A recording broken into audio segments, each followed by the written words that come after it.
Hey there, savvy investors. If you're diving into the world of ETFs, buying iShares ETFs on Fidelity can be a smart move to diversify your portfolio. I'm excited to guide you through this step-by-step process today. First off, let's quickly cover the basics. iShares ETFs, managed by BlackRock, are exchange-traded funds that track indexes like the S&P 500, offering low costs and liquidity. Fidelity, one of the top brokerage platforms, makes it easy to access these funds right from your account. To get started, make sure you have a Fidelity account set up. If you don't, head over to the Fidelity website and sign up.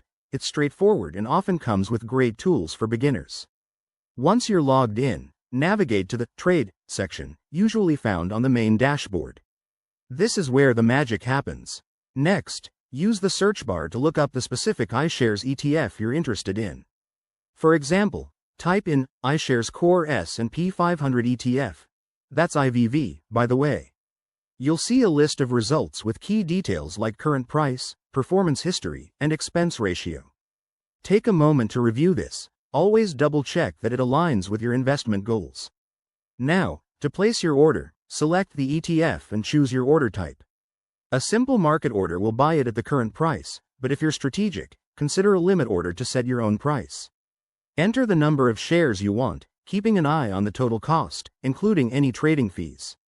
Fidelity often has commission-free ETF trades, so that could save you money. Hit Review Order to confirm everything looks good, then execute it.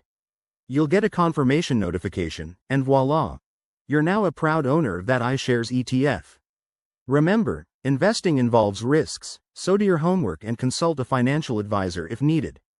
Thanks for watching. If this helped, give it a thumbs up and subscribe for more investment tips.